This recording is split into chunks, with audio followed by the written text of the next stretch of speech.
I'm a killer, I'm a savage, been that way since the beginning. Me and Twizzy really spitters, why the hell is y'all pretending? We just youngins on the loose, ain't no need for apprehending. And we never second guessed it, cause we always had a vision. I'm a beast, I'm a dog, tell me what's the plan of action? When I tell you that I want it, pull them out like Janet Jackson. Put your name on the boat, but you know I'm still a captain. When the liquor's in my system, baby, anything can happen. Got the west side of this, girl, I stress out for this. Got that cold blood in my veins like a reptile in this. Gotta make room for my team, don't get exiled in this. Trying to find Mr. Right and get you left out of this. Yeah. I've been trying to find my way back home. I've been riding down this road too long. Yeah, mama, I'm coming. I'ma keep running and running. I'm a champion. Yeah, I'm a champion. I'm a champion. I'm a champion. I'ma keep running and running. I'm a champion.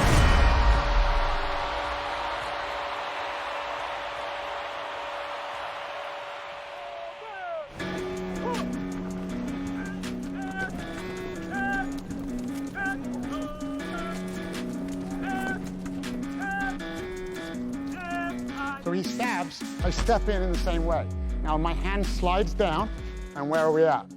I've been teaching fighting techniques to government agencies for more than 15 years, including the US Marines, US Marshals, US SWAT teams, and US Navy SEALs. He's gonna stab me. I go here, and then I go here, and then I could go here or here. Nearly all the techniques I teach are banned in the sport of mixed martial arts. I can control the direction of the muzzle, you guys see that? These are some of the most effective and damaging moves you could use in a real-life situation, be it in self-defense, If I'm here, on the street, then I knee. or in war. Straight into the trachea. Now you're gonna knee, step back, and then rip. And the gun comes out. You're good.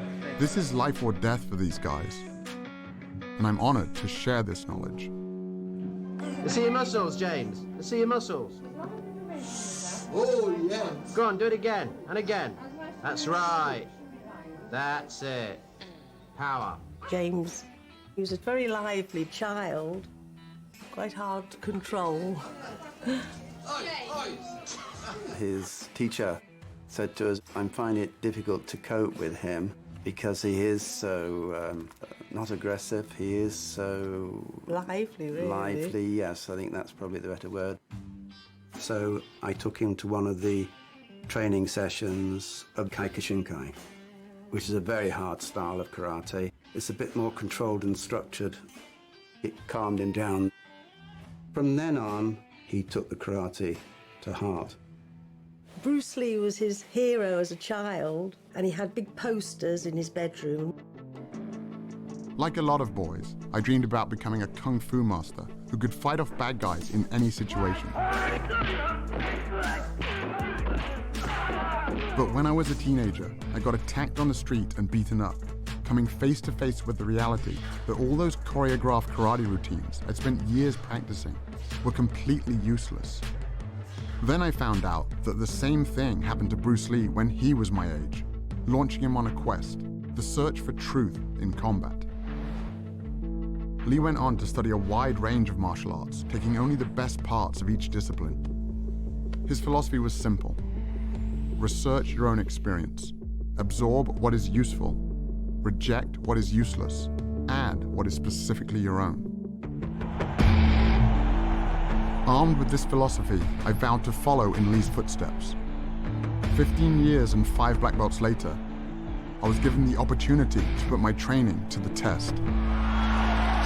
Good combination by Wilkes. Johnson trying to fight back, though. Nice knees by Wilkes. Johnson is in trouble. Attacking. One hook in, and he's got the choke. He's got one arm across. Gets up and around now. He's got to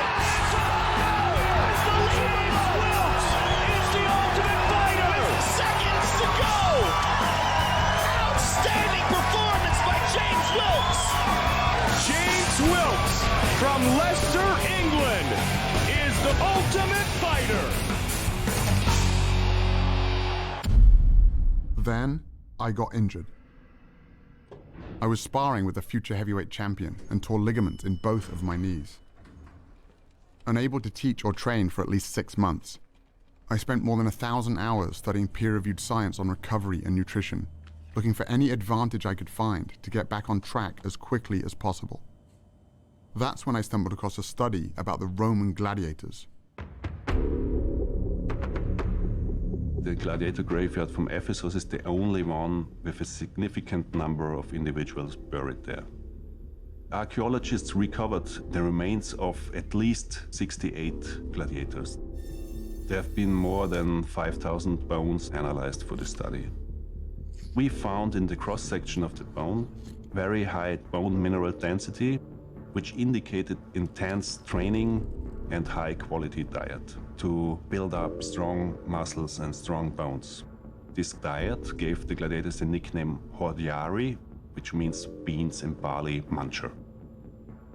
We know different food sources give different amounts of strontium in the bones. High strontium levels in vegetarians, low strontium levels in carnivores. If there is low strontium in the sample, the flame will stay blue. If there is high strontium levels, it will change from blue to red. The gladiators were predominantly vegetarian. This totally blew my mind. The gladiators were highly prized fighters who got the most advanced training and medical care in the Roman Empire. To think that the original professional fighters ate mainly plants went against everything I'd been taught about nutrition. And now, ladies and gentlemen, the one and only Superman. James, does Superman eat meat? Yes. He does? Yeah. Oh. Could you tell us what sort of foods you eat for tea time when you come home? Nearly the same as dinner, but egg and lamb chop. Do you think all the other children should eat those sort of foods? Yes. In order to get strong?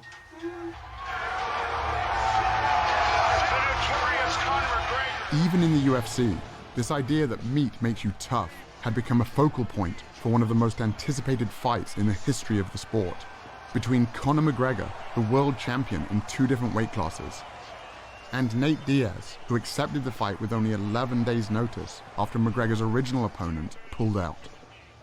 McGregor was a big meat eater. It's steaks every day for me. Steaks for breakfast, steaks for lunch, steaks for brunch, grass-fed, massaged, beef, all day long. Diaz was on a plant-based diet. Eat your vegetables.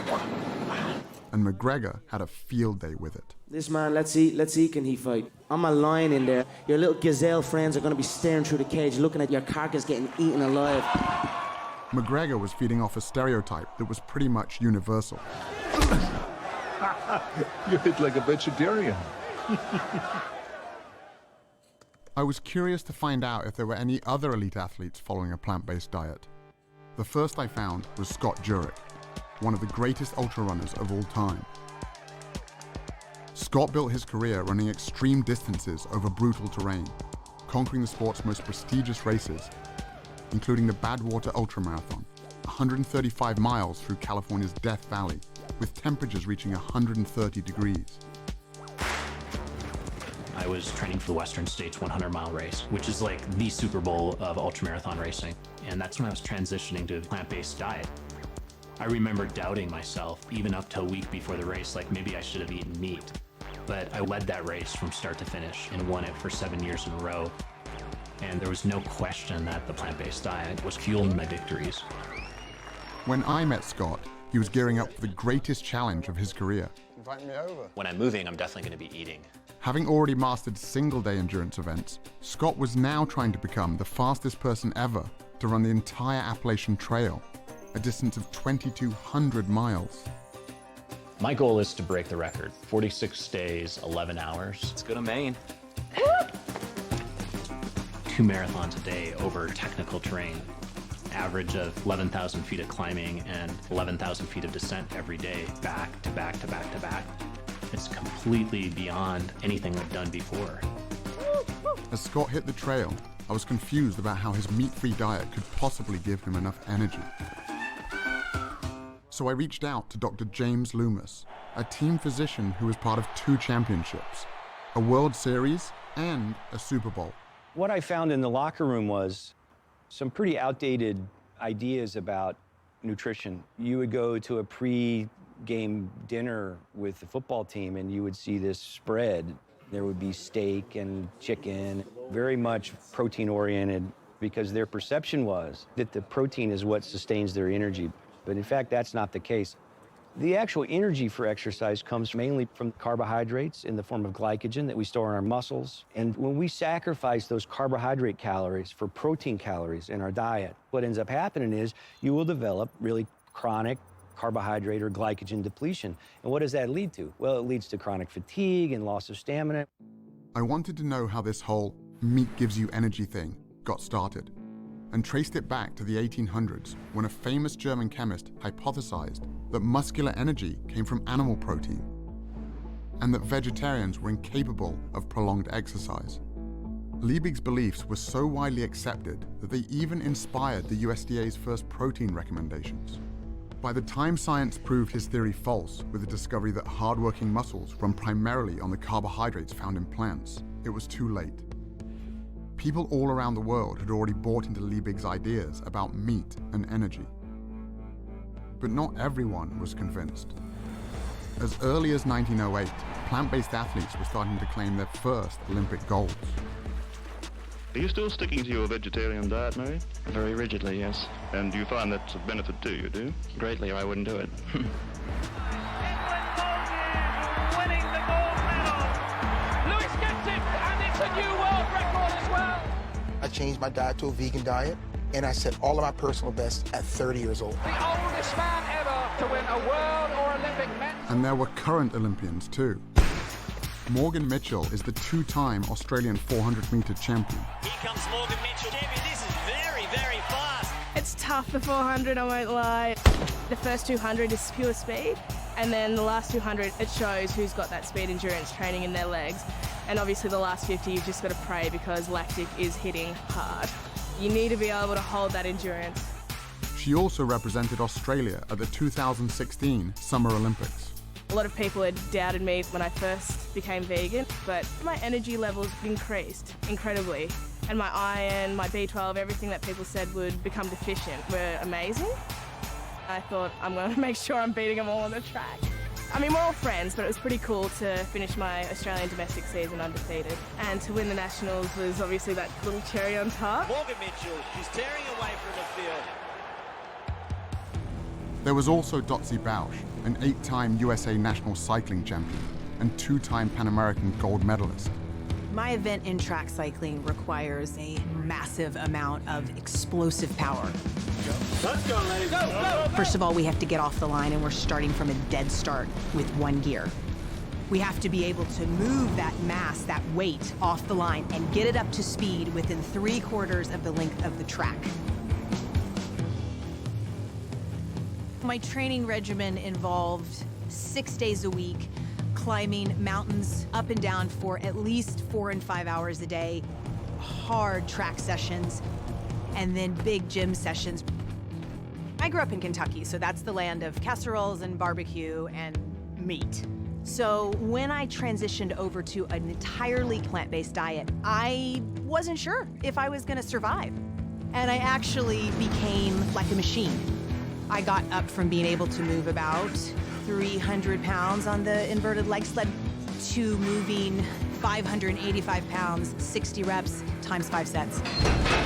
To move that kind of weight, you need more than just energy. You also need strength. In other words, protein. I just couldn't believe that Dotsie, or anyone for that matter, could get enough protein eating only plants. I think one of the biggest misconceptions in sports nutrition is that we have to have animal protein, and in particular meat, to get big and strong and perform at a high level. That's just clearly not true. All that protein that you get when you eat a steak or a hamburger, where did it come from? It came from the plants that the cow ate. I was surprised to learn that all protein originates in plants. Cows, pigs, and chickens, it turns out, are just the middlemen. In fact, the largest study to compare the nutrient intake of meat eaters with plant eaters showed that the average plant eater not only gets enough protein, but 70% more than they need. Even meat eaters like me get roughly half of their protein from plants. But athletes need more protein than most people do. So I crunched the numbers from the study and realized that based on the amount of calories I was eating, I'd still be getting more than enough protein to build and maintain muscle. For example, 1 cup of cooked lentils or a peanut butter sandwich has about as much protein as 3 ounces of beef or 3 large eggs. But what about the quality of the protein? I'd always heard that plant-based protein was inferior. Proteins are strings of amino acids, and there's some amino acids our bodies can't make. Those are the essential amino acids. So we have to get them from food. And one of the arguments about animal-based proteins being superior is that plant-based proteins aren't complete, so you're not going to get all the amino acids, and that's a fallacy as well. Again, I was surprised to discover that every single plant contains all the essential amino acids in varying proportions. And when it comes to gaining strength and muscle mass, research comparing plant and animal protein has shown that as long as the proper amount of amino acids are consumed, the source is irrelevant. This all sounded great in theory, but all the athletes I'd met so far were pretty lean. If getting lots of protein without animal foods really wasn't an issue, where were all the big guys?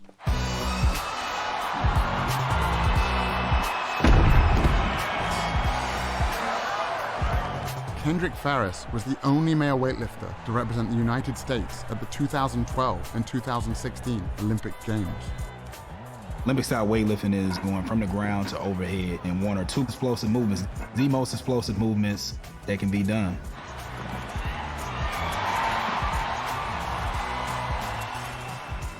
When I made the switch to a plant-based diet, they were like, I don't know how you're gonna lift that much weight and you're not gonna be eating anything, you're just gonna eat grass, like how are you gonna be strong? I qualified for my 3rd Olympic team, you know what I'm saying? I broke 2 American records. I won the Pan Am Games. I was like, man, like I think I should have done this a long while ago. Like, why didn't I research this before? And Kendrick wasn't alone. 5,000 miles away, I found another strength athlete named Patrick Baboumian.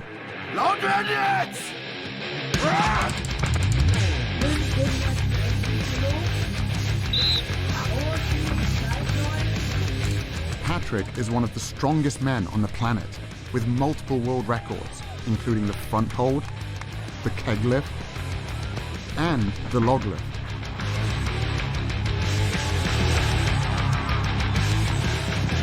How could one of the world's strongest men be so powerful, eating only plants? No meat, no milk, no eggs. Most of the training I do at home because it's just more practical. Someone asked me, how could you get as strong as an ox without eating any meat? And my answer was, have you ever seen an ox eating meat? I stopped eating meat in 2005. Up to that time, I was 105 kilo. And now I'm 130 kilos. Also at the same time, I set like 4 world records. So when I stopped eating meat, I got stronger and bigger. Okay, so I just go under here. Okay, yeah. Really take care of, your back should really be straight. Get up. At 700 pounds, I could not move the yoke at all. It felt like it was bolted to the ground.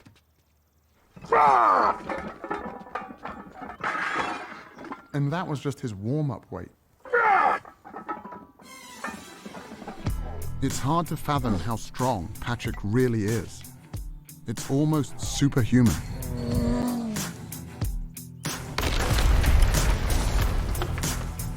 When I met Patrick, he was training to break the world record for the heaviest weight ever carried by a human being. To break that record, Patrick would have to carry 1,224 pounds. That's the weight of a horse, a distance of 33 feet. The thing with the yoke is, if you really, really go insane with the weight, when you do a step and all the weight is on one leg, it sometimes feels like your bones could just break. It's probably one of the most terrifying things that we do at strongman events.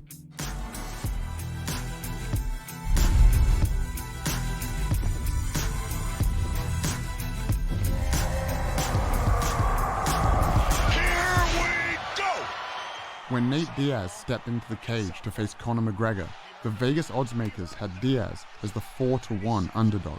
He caught him again with a submission.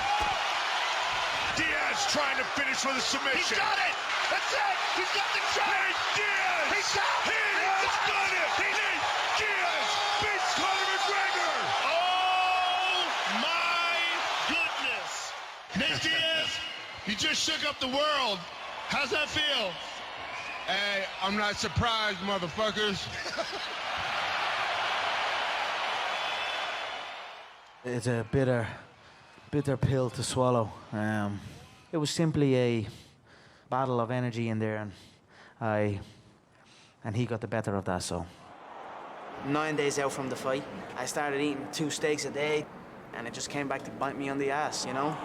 This was the greatest upset in UFC history, and it turned out Nate wasn't the only plant-based fighter out there. I stopped eating meat probably like around the end of 2012. I grew up not even knowing about half of these other vegetables. Asparagus to me just came out like 5 years ago. You know what I'm saying? It's just like, as a kid, it was like, asparagus, we ain't never see that. I'm like, what's that? Bryant Jennings is a heavyweight title contender, best known for going the distance with Vladimir Klitschko, one of the greatest boxing champions of all time. My early years growing up in Philly, the only thing we knew was spinach in a can, collard greens, and Popeyes, KFC, made by frying chicken. Most people say, oh, where did you get your protein? As if everybody that's in KFC is looking at the back of a bucket, like, yeah, how much protein is, y'all don't know. So y'all really don't know what y'all eating. I'd never really thought about it like that before. What else was in the food I was eating? An experiment to help answer that question was being conducted by Dr. Robert Vogel, co-chair of the NFL's subcommittee on cardiovascular health. What you eat immediately before an athletic endeavor really can have major impact on how you perform. There's a direct correlation between a meal and endothelial function. The endothelium is the lining of blood vessels. It regulates blood flow throughout the body. It knows that a particular muscle group or organ needs more blood flow, and it dilates, it opens up. When the endothelium is impaired, it cannot open up. It cannot allow blood flow to increase as much, and therefore impairs athletic performance. The test subjects were 3 football players from the Miami Dolphins, defensive back Michael Thomas, and wide receivers Griff Whalen and Kenny Stills. For the touchdown, Kenny Stills. Today, we're going to be feeding them 3 burrito breakfasts with a lot of protein.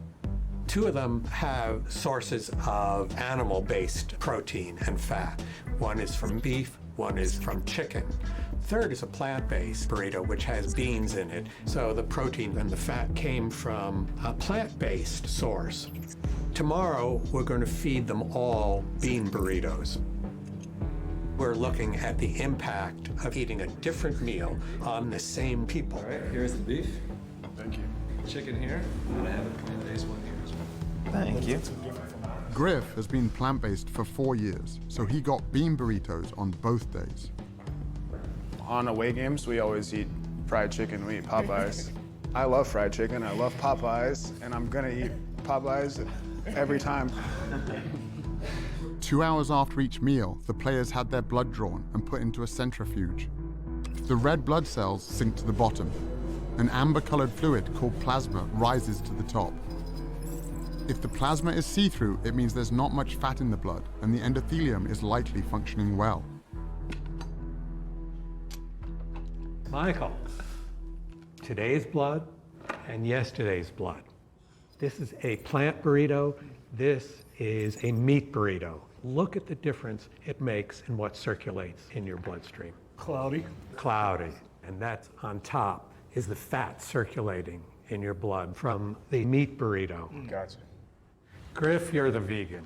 Here's your blood from today and your blood from yesterday. Nice and clear, both of them. So the fat from the avocado doesn't have that kind of effect? That's right.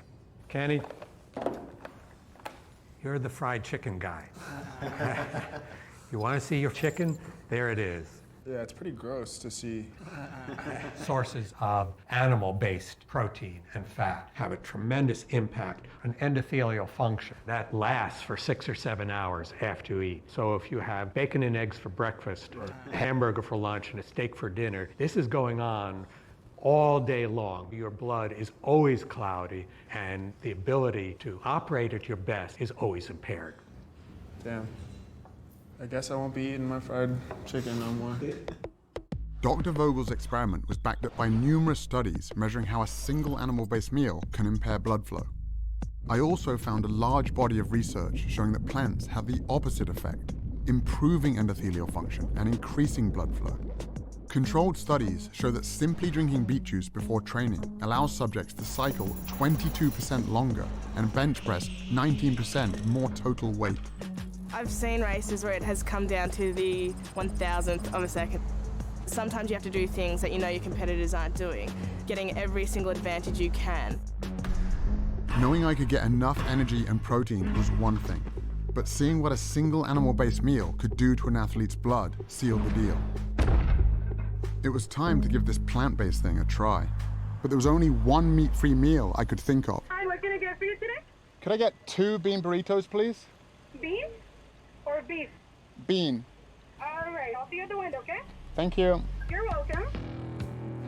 When I went plant-based, I thought that it would be a longer transition, but I just immediately started feeling like I could go kick ass and not need the recovery in between. It was mind-blowing to my teammates. They were tired of me saying, like, let's go again and again. Recovery is the most essential element of an elite athlete's existence. It's damage repair, and you do that over and over again. Because if you can do more work and more repair, you're gonna be the better athlete. Dotsie was right. Bouncing back quickly between workouts is a huge advantage for any athlete. But the idea that food could be the secret weapon, I had to find out more. Dr. Scott Stoll is a former Olympian and a team physician for the USA Olympic team. I work with professional athletes that are very interested in protein. Protein's important, but which package is your protein coming in is the better question to answer. The plant-based protein versus the animal protein, which package is going to help the body overcome inflammation and help the body to recover? In animal products, you're getting protein packaged with inflammatory molecules like new 5-GC, endotoxins, and heme iron. When we consume animal products, it also changes the microbiome, the bacteria that live in our gut. And the bacterial species that have been shown to promote inflammation overgrow and begin to produce inflammatory mediators like TMAO. The study that showed that a single hamburger impairs blood flow also showed that it can increase measures of inflammation by 70%. In the arteries, inflammation reduces blood flow. In muscles and joints, it can increase soreness and delay recovery. In plant-based protein, you're getting protein that's packaged with antioxidants, phytochemicals, minerals, and vitamins that are going to reduce inflammation, optimize the microbiome, optimize blood supply, and optimize your body's performance. The antioxidants Dr. Stoll was talking about are found almost entirely in plants, which have, on average, 64 times the antioxidant content of animal foods. Even iceberg lettuce has more antioxidants than salmon or eggs. As a result, switching to a plant-based diet can help reduce measures of inflammation by 29% in just 3 weeks. I was about ready to retire, as I should have been, because I'm like 35 at that time. But I just kept getting better, and so they had to take me to the Olympics. We were complete underdogs as Team USA. In our semifinal ride against Australia, we were down by 1.7 seconds. No one's ever come back in team pursuit from a deficit that large. And we beat them on the line by 8/100ths of a second.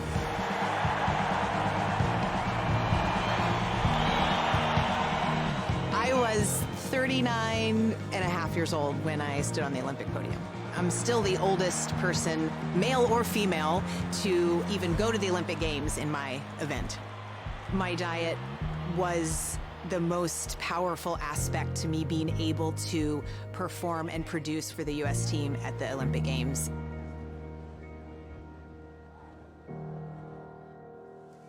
All of these athletes and their stories were impressive, but my goal from the beginning was to recover from actual injuries, like the damage I'd done to my knees. And he's down at the line of scrimmage in the arms of Derek Morgan. Derek Morgan had been on a similar journey. In the NFL, the injury rate is 100%.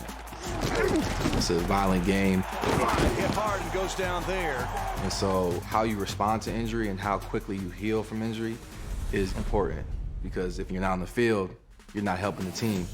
I was reading the research and seeing that a plant-based diet could be beneficial specifically for recovery. And so I started incorporating it, and I started seeing really good results with it. I was recovering better. I wasn't getting as sore. I was a lot less swollen. Basically, to confirm what I was feeling, I got my blood tested. 6 months after being on the diet, all of my markers were down, my blood pressure, my cholesterol. But the main thing I was looking at was the inflammation marker in your blood, and mine was almost obsolete. It wasn't there anymore. A whole food plant-based diet is going to optimize the growth of blood vessels into damaged tissue. It's going to lay down new tissue in tendons and muscles. It's going to stimulate their immune system to fight off infections. So almost at every level, eating the right foods is going to accelerate the healing process. 6 weeks into my personal plant-based experiment, I went to the gym to see if I could notice a difference. I wasn't able to spar or wrestle yet, so I decided to hit the battling ropes. At my gym, lasting 10 minutes on the ropes gets your name on the wall. Only a few people had ever hit 20 minutes. Even at the peak of my conditioning, the most I'd ever got was 8 minutes. James, keep it going. But on this day, I hit 10 minutes easily. Then I hit 20, 30. You're at 45 minutes. I thought, holy shit, I'm gonna do an hour. I went past the hour mark by about 1 minute and just thought, all right, that'll do. I can't believe you just did that, man. The only thing that had changed was my diet. I could have kept going. That's way over the record, right? Yeah. Freaking hour. When I was growing up, the toughest guy in the world to me was my dad. He taught me the value of self-defense and was always there to help me when I got into trouble.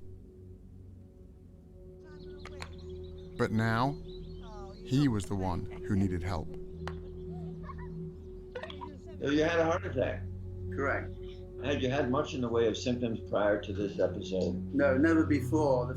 After my dad got out of the hospital following emergency heart surgery, we got on a Skype call with Dr. Caldwell Esselstyn, an internationally renowned heart disease researcher from the Cleveland Clinic. Always been, I think, very fit. So somewhat of a surprise.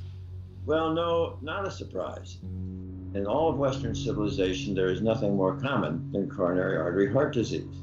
And that is because of the foods that most people eat every day. Do you happen to recall into which of your arteries did they place the stent? Was it into the left anterior descending or the right? After seeing how much a single animal-based meal can affect healthy young athletes, I couldn't help but wonder what a lifetime of these foods might have done to my father's heart. In all of our studies, we found the same thing. These same biological mechanisms that affect performance also affect our health. Chronic inflammation, oxidative stress, and endothelial function. When you eat animal products, you start to form plaques in the coronary arteries. Plaque formation in the arteries doesn't just limit the function of the arteries, it can also block the blood flow. And that's when the heart starts to have some real problems keeping up with the demands of the body. In terms of heart disease, oftentimes there's confusion. People think that, well, I don't eat red meat, so I'm okay. We know that it's more complicated than that. It's not just red meat. It's not just the fat. For nearly 50 years, we were told that the primary cause of heart disease was saturated fat and cholesterol, and that leaner meats, lower fat dairy products, and egg whites were the solution. But the research now shows that the other inflammatory compounds in animal foods, like those that can impair athletic recovery, also play a significant role in the development of heart disease. We're going to do a whole lot better by just getting rid of the animal products. And there are really good biochemical reasons for that. Heme iron is one of them, for example. Heme iron is from an animal source, right? So most commonly you think red meat, even though poultry have it, fish has it. They did a meta-analysis looking over 6 prospective dietary studies, over 130,000 patients, and they came to the conclusion that 1 milligram a day of heme iron is associated with a 27% increasing risk of coronary heart disease. To put that in perspective, an average hamburger patty has about 2 to 3 milligrams. And it isn't just the iron in animal foods that can cause problems. It's actually the animal protein itself. It's not just red meat, not just chicken, not just eggs, not just milk. It's the ingestion of any animal protein. At that moment in time, a process begins at a chemical level inside the body. When the protein found in animal foods is cooked, preserved, or even just digested by our gut bacteria, highly inflammatory compounds are formed that corrode our cardiovascular system. This helps explain why people who get all of their protein from plants reduce their risk of heart disease by 55%. It would also help explain why the only diet that has ever been shown to actually reverse heart disease is a plant-based one. What we found is that in the first month, there was improvement in blood flow and the heart began to pump blood more normally.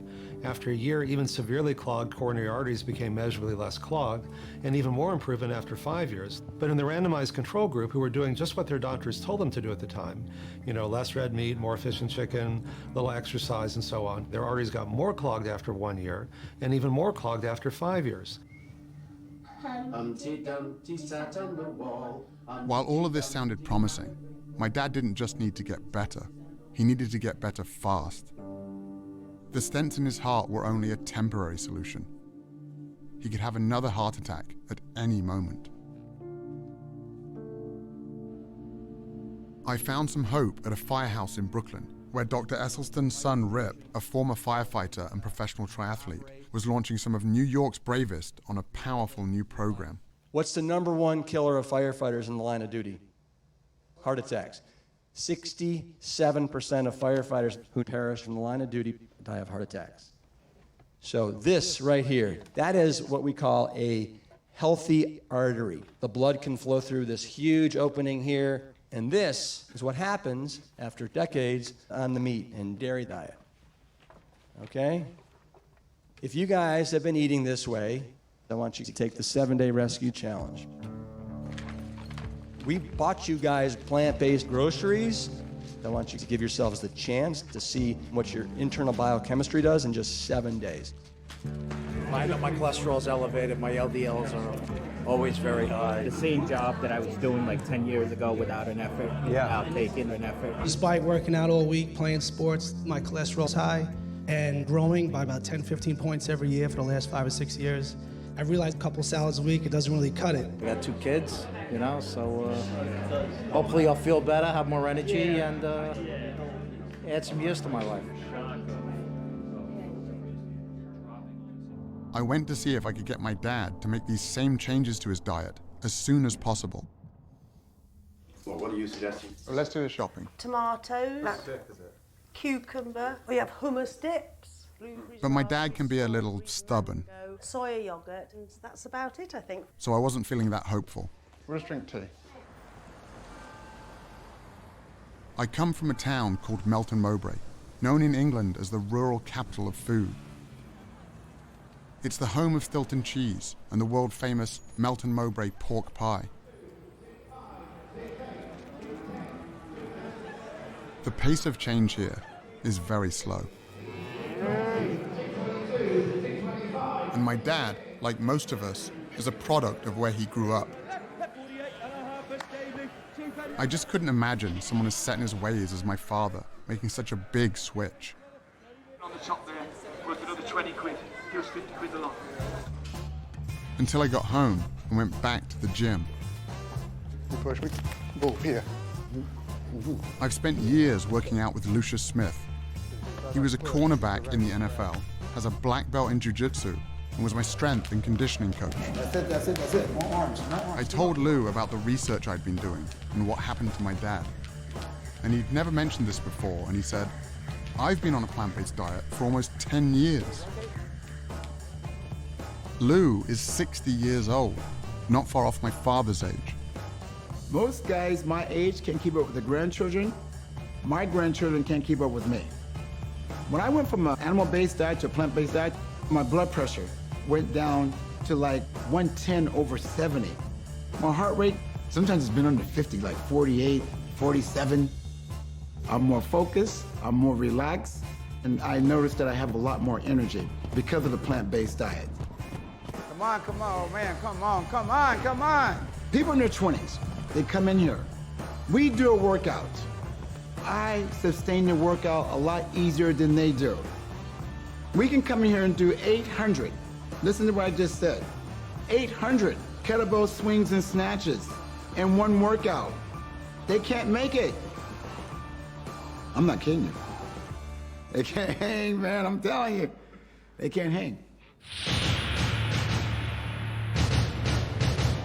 There was another guy my dad's age who had also made a big change. I ate a lot of meat. I ate my 10, 15 eggs a day. And, I had my 250 grams of protein a day because I weighed 250 pounds. One and only Arnold Schwarzenegger. But as I got older and as I started reading up on it, I recognized the fact that you really don't have to get your protein from meat or from animals, as far as that goes. So we started going more in a direction of a vegetarian kind of a diet. Now we're doing it the right way, with the right spices. All of a sudden, I love it much more than the meat. And, the cholesterol went down to around 109. It was the lowest that it ever was in my entire life, at almost 69. What we eat has a major impact on our health and our well-being in every way we can measure. People who eat a diet that's high in animal protein have a 75% increased risk of premature death from all causes, and a 400% to 500% increased risk of death from most forms of cancer, prostate, breast, colon cancer, as well as type 2 diabetes. The amino acids that come from animal sources tend to make our cells rev up and multiply faster. For example, there is accumulating evidence that high consumption of proteins from dairy sources is related to a higher risk of prostate cancer. That chain of cancer causation actually seems pretty clear. Cancer has been linked to other animal foods as well. Research funded by the National Cancer Institute found that vegetarians who add 1 or more servings per week of white meat like chicken or fish more than triple their risk of colon cancer. So it's not one set of dietary guidelines for improving your performance as an athlete, another one for reversing heart disease, a different one for reversing diabetes, a different one for reversing prostate cancer. It's the same for all of them. As groundbreaking as all of this nutritional science was, I also found it really confusing. How could meat be so bad for us if that's what our ancestors were supposedly built to eat? When we think about the diet of early humans, we're often drawn to thinking about meat, but plant foods were more important than the archaeological record gives credit for. The food that could be relied on wherever you were was the plant food. The popular perception of what early humans ate dates back to the 1930s and 1940s, when there was some amazing finds of early human ancestors, animal bones and tools that very much look like they may have been used to butcher and maim those animals. So very early on, we had this notion that meat had a disproportionately larger role in the diet of early human ancestors than it actually did. The bias in the archaeological record towards stone and bone preservation over things like plants has led to a very skewed view. If we look at deep time, bones and stone tools preserve very well, but plants decay very rapidly. What's exciting, though, is in the last decade, we've started to realize microscopic fossils of plants do preserve quite well. And so we're revisiting some of these earlier Paleolithic sites and finding abundant evidence of plants. Advanced technologies, like those used to analyze the gladiator bones, have allowed scientists to take a closer look at the tools, bones, and teeth of our ancestors, leading to the discovery that early humans ate mostly plants. And the reason for this is actually quite simple. Humans do not have any specialized genetic, anatomical, or physiological adaptations to meat consumption. By contrast, we have many adaptations to plant consumption. We have longer digestive tracts than do carnivores, and this allows humans to digest plants and fibers that require longer processing time. We also lack the ability to produce our own vitamin C. Vitamin C is found in plants, so the fact that we cannot make our own indicates just how reliant upon plants we actually are. This is why we have trichromatic vision. This is very different from carnivores, which have dichromatic vision. We can see more colors, and this is very important, especially if you need to find fresh, ripe fruit. We have a brain that just is desperate for glucose. It's such a fussy organ. That's the only thing it really takes in for energy. Well, meat's not a very good source of glucose. To have a big brain like this, you need to eat something different. And the most efficient way to get glucose is to eat carbohydrates. But what about our teeth? Aren't they proof that we're built to eat meat? In primates, you might think canine teeth are associated with a diet of meat, but they're not. In gorillas, when males want to intimidate other males, they will show the length of their formidable canines. On the other hand, carnivores have distinctive teeth, and they're shaped like scissor blades. They simply shred the meat off and they swallow. Compare that to the teeth of a human being, square and low cusped for crushing and grinding tough plant tissues. Right there in your own mouth is the best evidence we have for a diet that could not have been meat. If you just got placed in some ancestral environment, the best thing you could be equipped with is not a very sharp spear. The most important thing you could be equipped with is knowledge of which plants you can eat. Suddenly it all made sense. The reason an animal-based diet isn't good for us is because our bodies aren't built for it. It's simply the wrong type of fuel. The only thing that didn't really fit was B12, an important vitamin that everyone kept warning me you could only get from animal foods. It turns out that B12 isn't made by animals after all. It's made by bacteria that these animals consume in the soil and water. Just like with protein, animals are only the middlemen. Before industrial farming, farm animals and humans could get B12 by eating traces of dirt on plant foods or by drinking water from rivers or streams. But now, because pesticides, antibiotics, and chlorine kill the bacteria that produce this vitamin, even farm animals have to be given B12 supplements. And up to 39% of people tested, including meat eaters, are low in B12. As a result, the best way for humans to get enough B12, whether they eat animal foods or not, is simply to take a supplement. When I caught up with Scott a full month into his 2,200-mile trek, he had fallen well behind record pace. Not even a week into the journey, I developed a quadricep tear. I had to start thinking, okay, how am I going to get through this? There are no rest days when you're setting a speed record on the Appalachian Trail. I needed to recover while I was still pushing my body to the brink, waking up the next day and the next day after that and doing the same thing. I really had to trust in my training and trust in my nutrition to help me get up each morning at 4:30 and put another 50 miles in. With only 12 days left to break the record, Scott still had 550 miles left to go. They were experiencing record rainfall in Vermont when I went through, and there's just no way that I could be prepared for it. I was trying to make up all the ground that I'd lost with the injury, trying to get back on record pace, getting 2 to 3 hours of sleep or less, night after night after night, going over some of the most remote stretches. I put in 26 hours straight. But the Appalachian Trail keeps throwing more and more mountains at you. It never really lets up.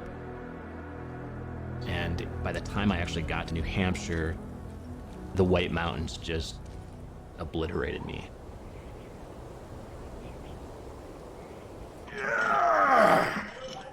With less than 2 weeks remaining, Patrick continued training for his world record attempt to carry more weight than anyone in history. I started lifting weights when I was 14 years old because I was kind of wimpy and small in that time. And I wanted to be some kind of hero, able to help if something happened. This is my mom and dad. When I was 4 years old, my dad, my mom, and my little sister, she was 6 months old, they were in a car accident. And only my mom survived the accident. So when I was young, I had these fantasies of being super strong, and if someone got trapped, being able to help them get out.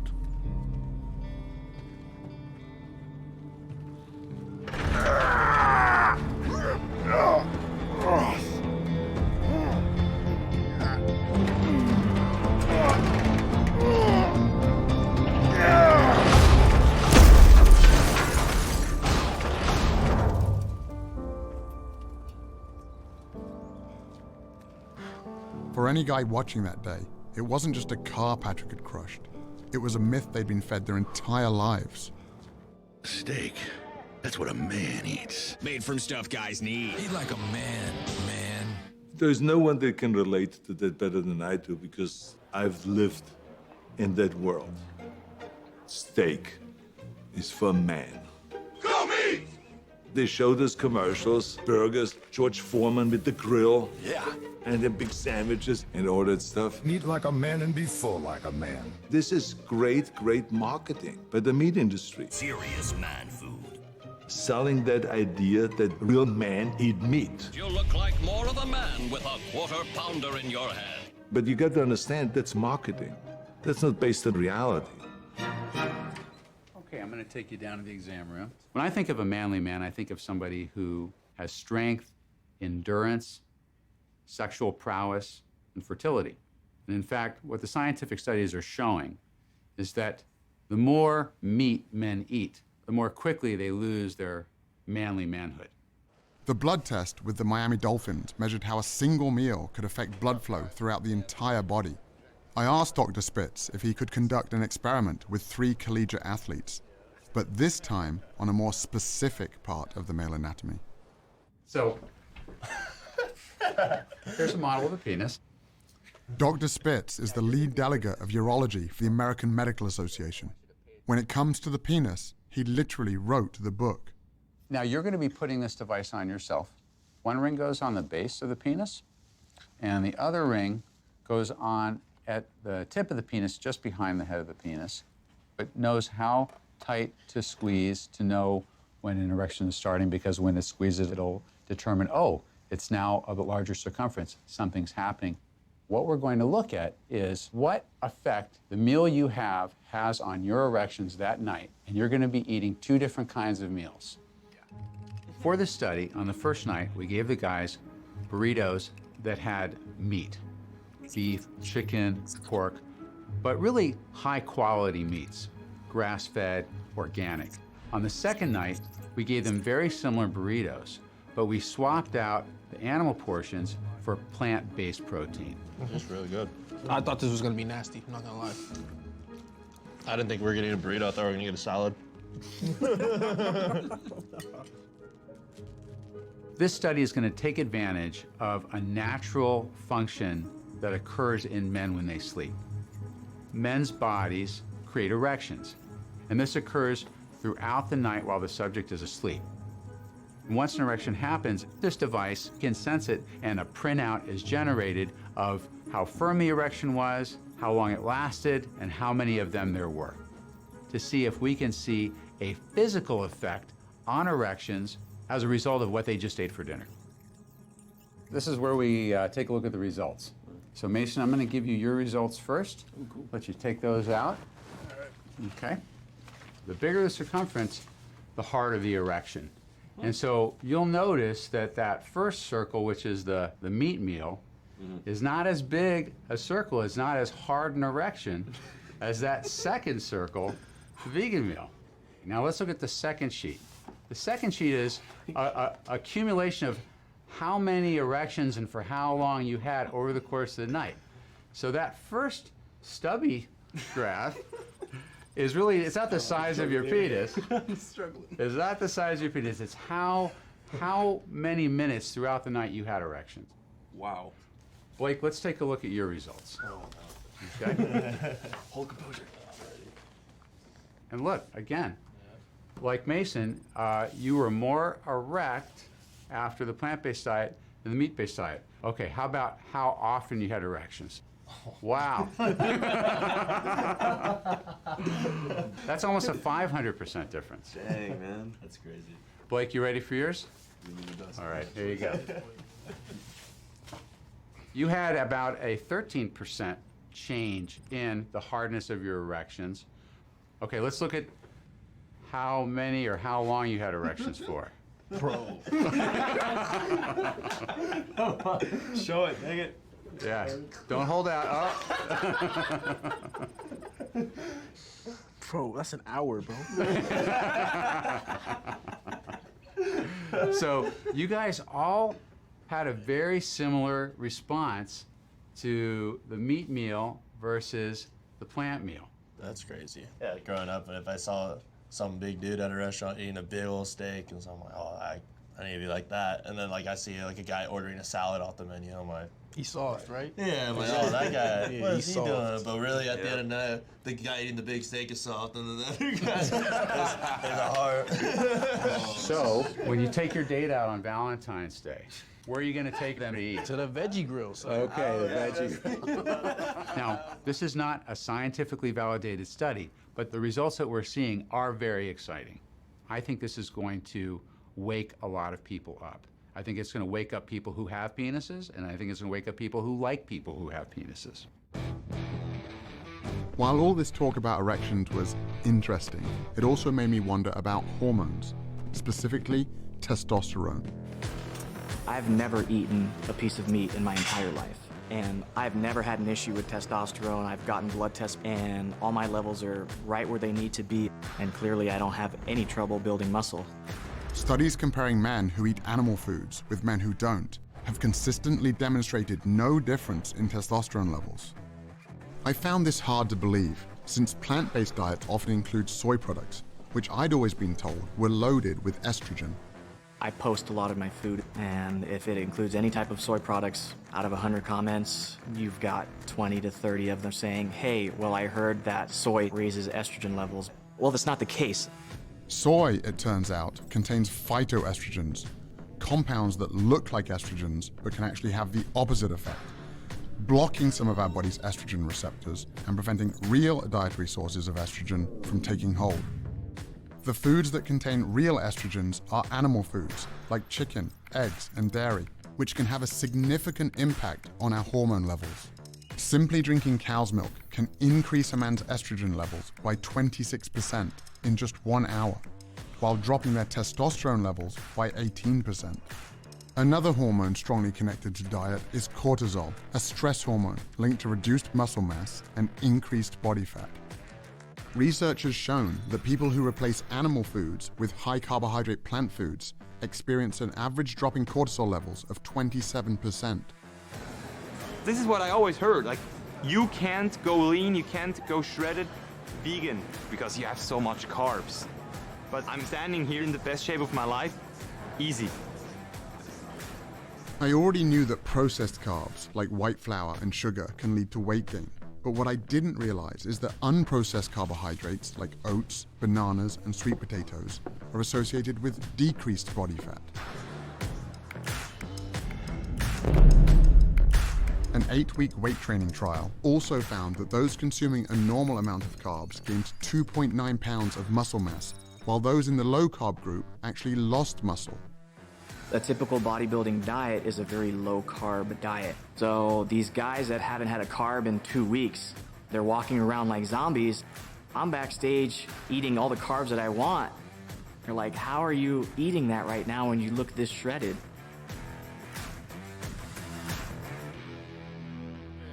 Back in Nashville, Derek introduced me to his wife Charity, a professional chef who had helped inspire a big transformation. Nice to meet you. When I started cooking plant-based, whatever I made for dinner, I made a bunch of it and would send it over to the facility for Derek to eat for lunch because I knew he had no options other than a side salad. You've seen Derek. Do you think a side salad is gonna fill him up? You know, I love to eat. In the beginning, I was like, I gotta psych myself out. to say, I don't care about flavor anymore. It wasn't really a sacrifice. She was still cooking, you know, mac and cheese and chicken wings, just plant-based. It's taking that love that you have for food and just changing it over to better ingredients. And so I brought it into the cafeteria, and I had teammates coming up to me. Guys were taking jabs and cracking their jokes. At the end of the day, the reason why I was doing it was to become a better player, which inevitably is gonna help the team. Players started looking over like, okay, that smells good. They were like, whatever you send Derek, send me. And I was like, all right, good. It started with 5 guys, and now middle of season, 13 players. I never intended this to be a business at all. But the last 15 years, we haven't been to the playoffs. So I'm gonna do anything that I could do to help this team. There she go, how you doing? How you doing? Hopefully you're hungry. Oh, definitely. Sundays are good. After the game, me and the guys are always looking forward to mealtime. How you doing? You come with an empty stomach? It's a good time in this kitchen. These are plant-based burgers. Grill up, smell, taste like beef. And I'm making truffle mac and cheese, buffalo wings, kale, Caesar salad, crispy Brussels sprouts with a smoked sauce reduction. And we'll finish off with the peanut butter cheesecake. Oh, yeah. Oh, wow. Yeah. Thank you, Dad. So you guys were eating Charity's meal plan that she saw. And before, what was your perception? I actually talked bad about y'all for like a couple weeks. Did you think you needed meat to be like stronger? Right. That's exactly what I thought. I told him I feel like my whole childhood life was a lie. I definitely thought I was gonna miss it. And honestly, I haven't even thought about it again. But I felt more energized, felt stronger. It was pretty dope. And what about the taste?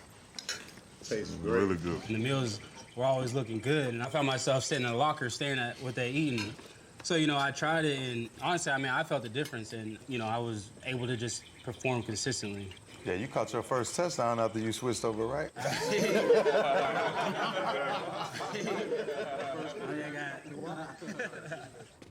6 months into my new diet, my strength, endurance, and recovery were better than ever.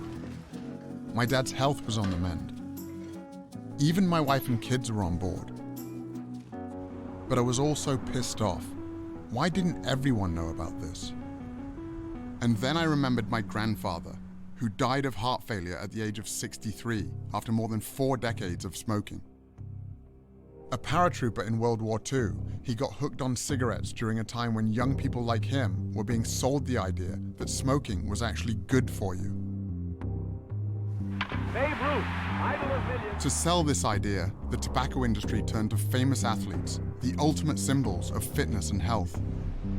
After a game, Carl Furillo of the Dodgers looks for a mild cigarette, a Camel, of course. But right around the time Babe Ruth died from throat cancer in his early 50s, the scientific evidence was starting to stack up, so a new marketing plan was required.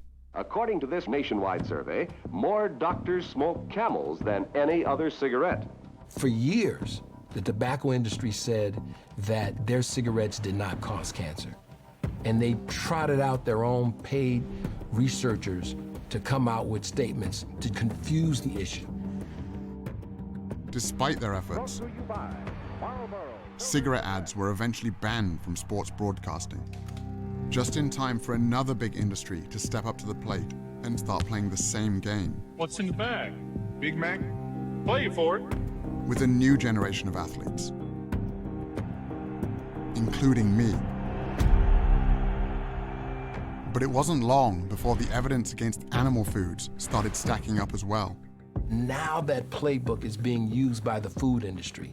She's from the National Cattlemen's Beef Association. They're gonna hire their so-called I'm experts first of all a registered dietitian and nutrition scientist, and I'm a to mom. create just enough confusion. Are you saying with processed meat that it is not, in your view, carcinogenic? I don't say that it supports a sufficient relationship. And they make it seem as though there's doubt about what we're talking about. This is not a link, a causal link between red and processed meat and any type of cancer. But would you recommend reducing meat intake? No, not at all. How on earth is the viewer supposed to make sense of all of this? With overwhelming scientific evidence connecting animal foods to many of the most common deadly diseases, I discovered that the meat, dairy, and egg industries have engaged in a covert response, funding studies that deny this evidence while burying their involvement in the fine print. One of the hired guns paid to conduct these studies is Exponent Incorporated, a company whose research was used by the tobacco industry to deny the connection between secondhand smoke and cancer. For more than 50 years, Exponent has generated studies that challenge the health risks of everything from asbestos, arsenic, and mercury to animal foods. The formula works beautifully for people selling food. It works beautifully for people selling drugs to treat the diseases that bad food causes. And it works beautifully for the media, which can give us a new story about diet every day. Here we go again. New guidelines are muddled and confusing, and not by accident. The eggs are in. So happy about the eggs. I know, I am happy about the eggs. Eating bacon is okay. Absolutely. Okay, butter. Butter is back. But despite the appearance in our media of confusion, there is massive global consensus about the fundamentals of a health-promoting diet, and it's a diet that every time, no matter whether it's high in fat or low in fat, higher in carbs, lower in carbs, in every population, every kind of research, it's a plant food predominant diet. Every time. Just when I thought I'd uncovered every dark secret of the animal foods industry, I got invited to train a paramilitary group in Zimbabwe with a special mission. Okay, so just be very careful, guys. Stay on the rocks. Yeah. So these guys are now listed as critically endangered. There's only about 5,000 of them left on the planet. They're basically being hunted to extinction because of the value of their horn. Around $40,000 a pound.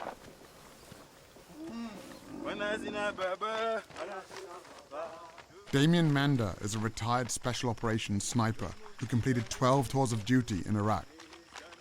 He's also the founder of the International Anti-Poaching Foundation.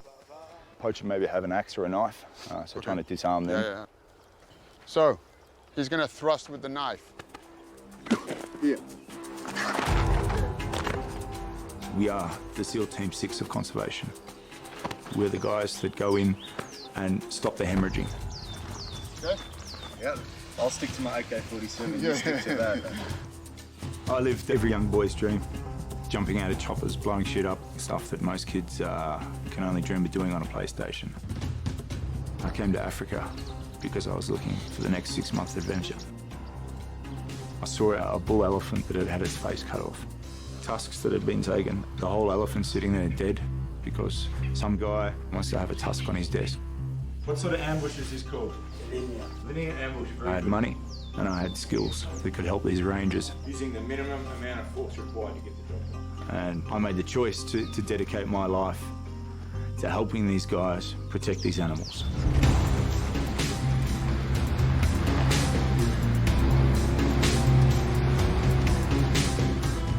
After making that choice, though, I started to realise that every day I was going out on patrol and protecting one animal and coming home at night and putting another animal on the fire.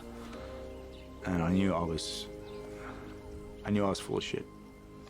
I created this flexible morality that was convenient for me, because if you don't eat meat, you're some sort of vegan that shrivels up into a string bean. In my mind, I justified it. There's enough cows on the planet, they're not going to go extinct. But the longer I thought about it, the more I started to accept what I already knew. The easiest way to protect other animals is just not to put them in your mouth. This whole fantasy that we need meat to get our protein, it's actually bullshit. I mean, look at a gorilla. A gorilla will fuck you up in 2 seconds. What does a gorilla eat? I just do the same things as these big grey things out here that we're trying to protect, elephant and rhino. I just stick to plans. The rangers that we support patrol 5 million acres of wilderness, protecting these endangered species. But the actual biggest threat we have is the meat industry and the land that they are continually taking away from what we have left of these natural wilderness areas. Inch by inch, yard by yard, mile by mile.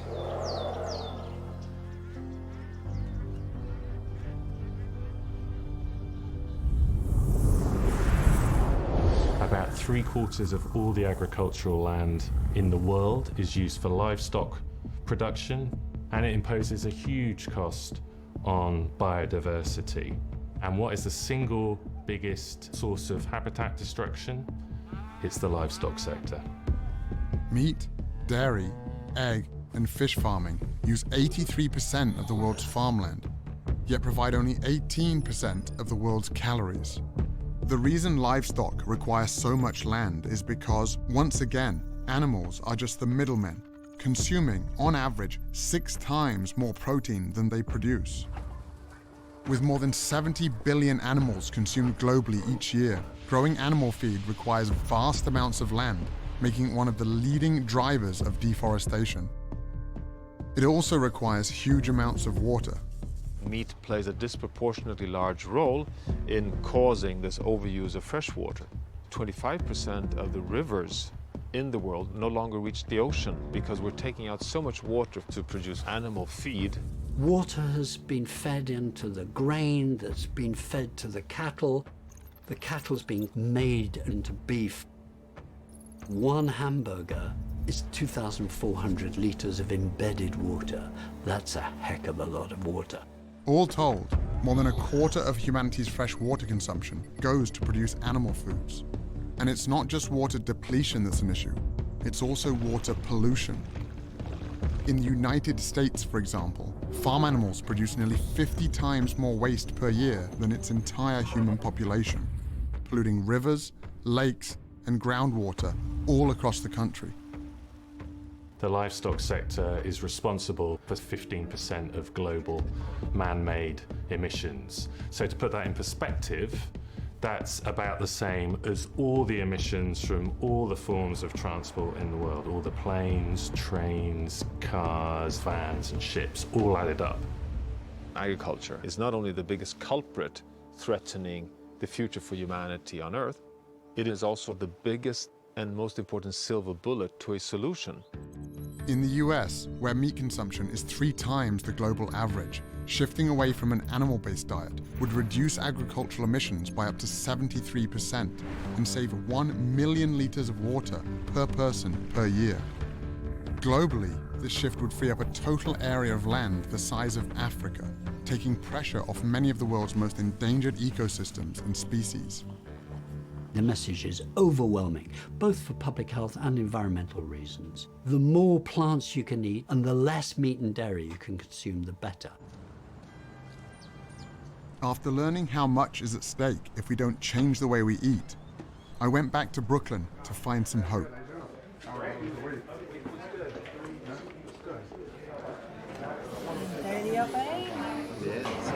Did you do it right the whole 7 days? Yeah, the entire time. You did? Yeah. Good for you. After eating a meal, I didn't feel like, oh, I gotta go find a couch to sit on or lay down, like that. I actually felt energized and I could jump on the bicycle or go on the treadmill or something. Or fight a fire. So I was down 11. 11 pounds? Yeah. Your cholesterol was 262. Right. All right? Which is elevated, much higher than we want to be. Today, 176. Wow. Almost 100 points, huh? That's fantastic. Yeah. Thank you. On your blood pressure, you dropped 16. Wow, that's on your really systolic and 2 on your diastolic, so you're now 130/82 as opposed to 146/84. Fantastic, a little bump there. Yeah. Your cholesterol was 276. I mean, you know that that's super elevated, right? Yeah, they were freaking out. They were freaking out. At the doctor's office. You know what? They should be freaking out now because today it was 169. Whoa, now you're talking. 169. You dropped 107 points, my man. That's amazing. Here's what we got. After 7 days, the cholesterol average drop was 21 points. The average weight loss was 6.12 pounds. You guys, instead of having arteries that looked like this here, right?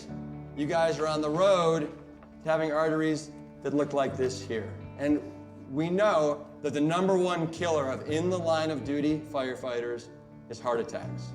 This is a food created disease. And you guys don't have to be another statistic.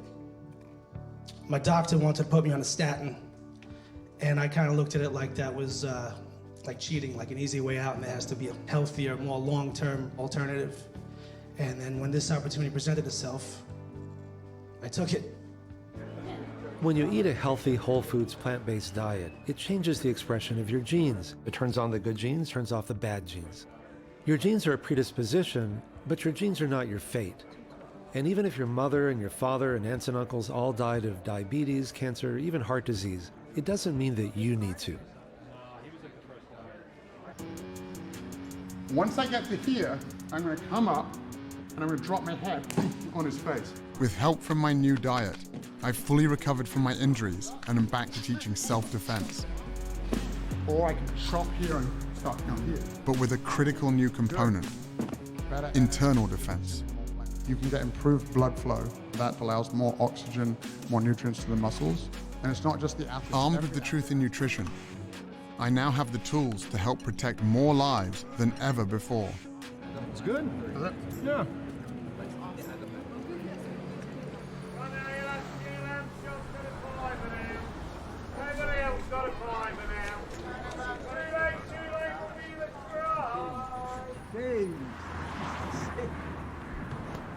How are you feeling now? Very good.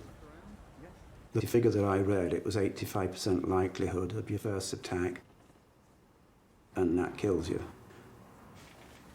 That's a high percentage, which makes me feel very blessed. Happy birthday, dear Pops. Happy birthday to you. Thank you. We've gone down the vegan route, and we now have soya milk. Marsha makes sure I have my vegetables. Insists on it now. How old are you? 71. 71. Glad to be here. What's up? What's good with you? Bruce Lee understood that the quest for truth is only useful if you're prepared to take action on what you find. It's best to lead by example. Most people say, oh, I just can't become vegan. I said, you're right, it's a process to it. I'll give you guys some vegan chocolates. People have this idea in their head that if they're going to do something, it's an all or nothing approach, and that's not the case at all. If you go to people and say, you must stop eating meat, they will say, fuck you. What the fuck are you to tell me how to eat? But if you explain it, say, hey, why don't you try once a week? Just chill it with the meat. 50 years ago, no one talked about, hey, maybe you should just get your protein from vegetables. But now, there's many, many athletes, professional athletes in all kinds of different sports that have done extremely well staying away from animal foods. Lewis Hamilton wins the German Grand Prix! We all want to feel great. We all want to look great, have more energy. And the most important thing is about having the right feel in your body. I can't remember feeling this great in my whole 32 years of my life.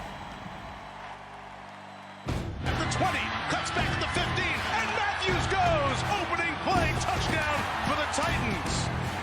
And I don't ever remember a comeback like this. This is unreal. This was our best season in the last 15 years. Sack, that was Orakpo and Derek Morgan. And we had about 14 guys on plant-based diets. Jarrell Casey, Brian Orakpo. Bright spot in this game was this Titans defense. Oh my goodness! Double-digit sacks for Derek Morgan. He had his best season of his career. Titans on their way to the playoffs. We did it, baby!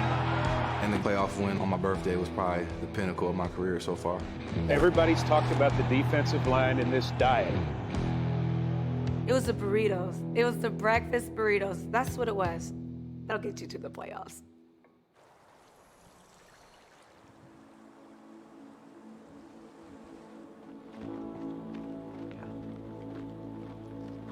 By the time Scott reached Mount Katahdin, word of his perseverance was bringing people out in droves.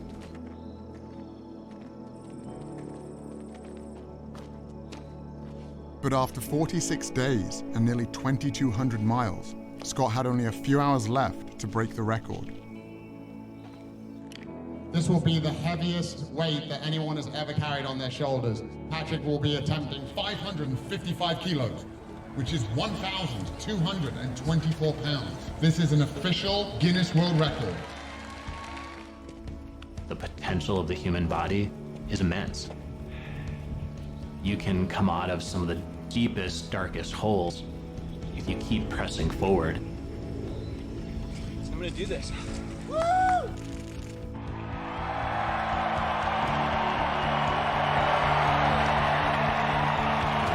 Here we go! World record in time! Scott Jurek is one of the world's most accomplished ultra-marathoners. His latest quest, the Appalachian Trail. It takes most hikers 5 to 7 months. Jurek did it in 46 days, 8 hours, and 7 minutes. 3 hours faster than the previous record.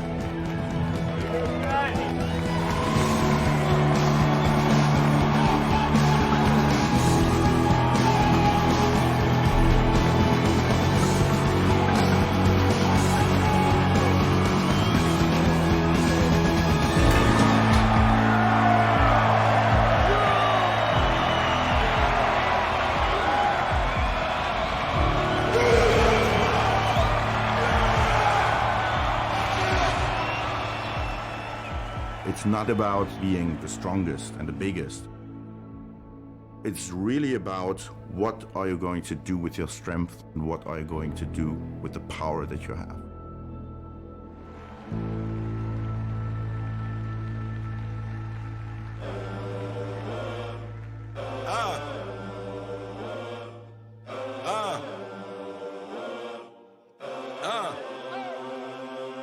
I'm in it just to rewrite history, cause I'm in the mood to label us the leaders of the new school. This ain't for the radio, can't find this on YouTube. This the type of killing that these critics ain't used to. Victorious, victorious. I basically start my day with a big smoothie. Some greens in it, like kale or spinach, some pea protein.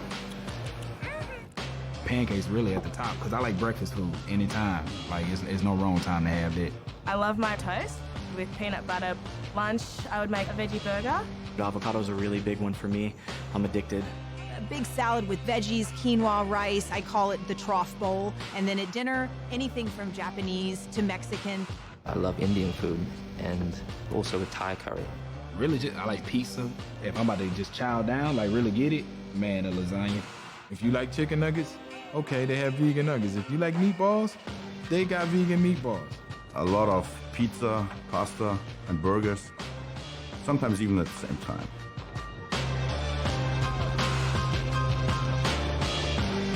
I was born to be victorious, most definitely victorious.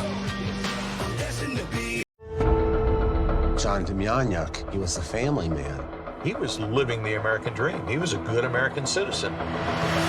Up until the government came along and said he was Ivan the Terrible.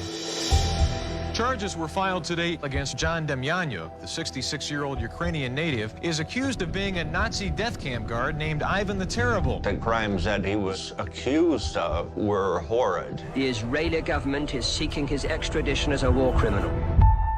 And that's where the drama begins. לא היית שמה, אני הייתי שם אותו, הוא יגיד לך מה. На моїм серці, моє серце є чисте. Once the survivors began to testify, it became a national obsession. It was a zoo. There were news crews parked halfway down the street. His wife couldn't believe what was going on. We were looking at the fact that we may never see him again, and they're going to put him to death in Israel. The Justice Department presented evidence right from the KGB. I was sure that I would destroy the show. There was something rotten going on. My father's a very kind person, a very gentle person. Are you sure you're not making a mistake? Everybody in the courtroom went, Demjanjuk could have been a monster or a victim of wrong identity. My deepest fear is that I think he can be anybody.